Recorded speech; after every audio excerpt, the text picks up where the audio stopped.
सुबह होते ही हम मंदिर के पास एक टापू पर पहुंचे। इसका पता हमने इंटरनेट से लगाया था।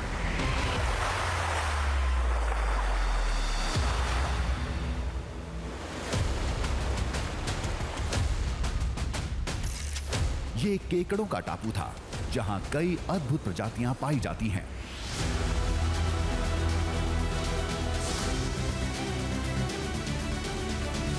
यहां बहुत कम लोग आते हैं।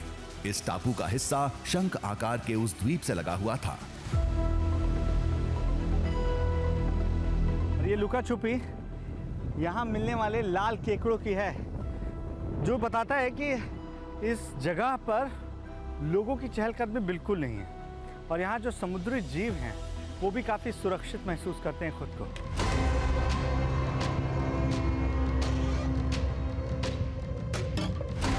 यहाँ हमें वही शंख वाले जीव भी दिखे जो उस धाम में शाम के वक्त दिखे थे। दोनों में कोई फर्क नहीं था, दोनों एक जैसे थे। बड़े शंख के अंदर से कई पैर निकले थे जिसकी मदद से वो आराम से रेंग रहे थे।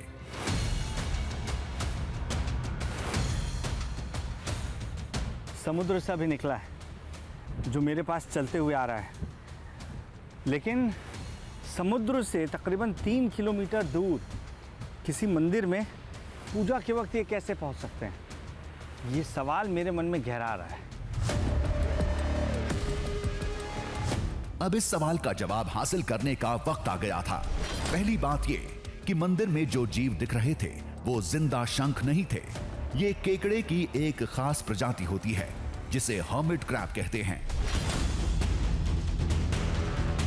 जब शंख के मोलस्क की मृत्यु हो जाती है तो ये उसके घर यानी शंख के कवच पर कब्जा कर लेते हैं।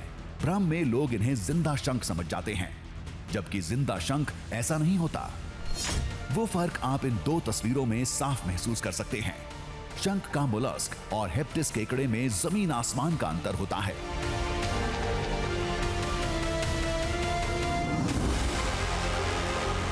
तो क्या भविष्य मालिका में लिखी बात झूठी है? क्या ये टापू, ये धाम पौराणिक विष्णु लोक नहीं है? संत अच्युतानंद के भविष्य मालिका के साथ कई पुराणों में ओडिशा को भगवान विष्णु का स्थान बताया गया है।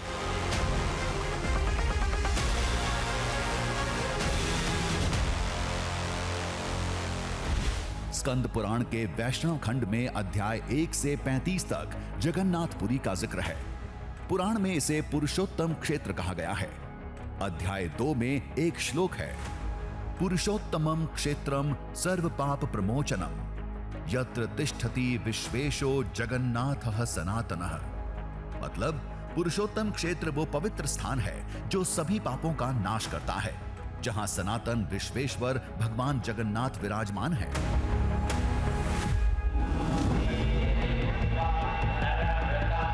स्कंद पुराण के साथ कई ग्रंथों में प्राचीन पुरी नगर का आकार दक्षिणावर्ती शंख जैसा बताया गया है, जिसका कुछ हिस्सा समुद्र में डूब गया था।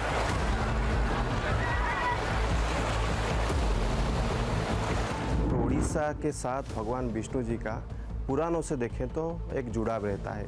भगवान विष्णु ने उड़ीसा को ही चुना है कलियुग में। भगवान जगन्नाथ जी यहाँ रहते हैं, जगन्नाथ जी का धाम है, उसको शंख क्षेत्र भी कहा जाता है पुरी को।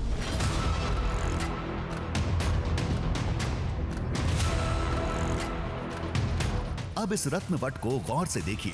भविष्य मालिका पुराण में इसका जिक्र है, जिसके मुताबिक पौराणिक काल में यहाँ कपिल मुनि का आश्रम था, जहाँ उनके पिता कर्दम मुनि रहा करते थे, जिन्हें ब्रह्मा जी ने संसार के विस्तार की जिम्मेदारी सौंपी थी। भागवत ग्रंथ में लिखा है कि कपिल, कर्दम और देवहूति, उनके संवाद जो लिखा है वो कपिल जी का आश्रम है। ये जो स्थान है ये कपिल जी का आश्रम है और कपिल जी उनकी जो माता पिता कर्दम और देवहूति उनको यहाँ पर भागवत की वाणी में सुनाते हैं। भविष्य मालिका में हर भविष्यवाणी श्री जगन्नाथ मंदिर को केंद्र में रखकर की गई है। कौन सी घटना कब होगी और उसका क्या मतलब होगा, सब कुछ साफ साफ लिखा है। एक घटना से आप सब समझ जाएंगे। जगन्नाथ मंदिर में सालों पुराना पीपल का पेड़ था। पुराण में लिखा है कि जिस दिन वृक्ष गिर जाएगा उसके बाद दुनिया में एक महामारी आएगी अप्रैल 2019 में आई फेनी साइक्लोन में पीपल पेड़ गिर गया था। इसके 6 महीने बाद ही कोरोना महामारी ने दस्तक दी थी। उन्होंने जो ये महामारी के बारे में बताया है कि जो ये समय आएगा ये बाप के सब पर जो पुत्र नहीं मुखाग्नि दे सकते हैं, ये समय आ गया। वो तो आप कोरोना महामारी के समय पर आपने दिखा है कि बाप के सबको पुत्र नहीं छू सकते हैं, और मुखाग्नि के बारे में तो छोड़िए।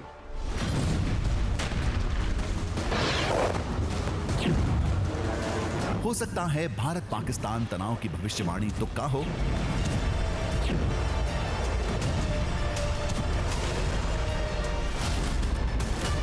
कोरोना महामारी भी कोई संयोग हो, लेकिन अब तक भविष्य मालिका में लिखी 6 से ज्यादा भविष्यवाणियां सही साबित हो चुकी हैं। लिहाजा 600 साल पुराने इस ग्रंथ पर पूरे देश में बहस छिड़ी है।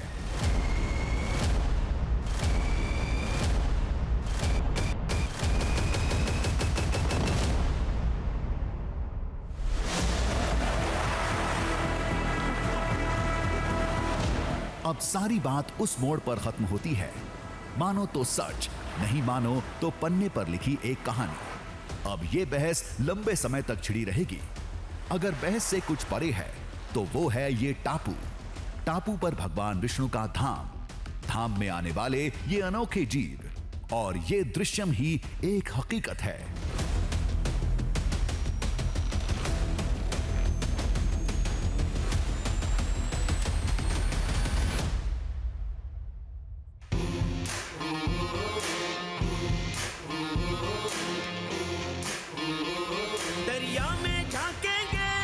पर्वत को नापेंगे, बांधेंगे धरती को अंबर की डोरों से, सूरज के चेहरे से पर्दा हटाना है, तूफान आंधी को भी अब चीर के जाना है, कुदरत की मुट्ठी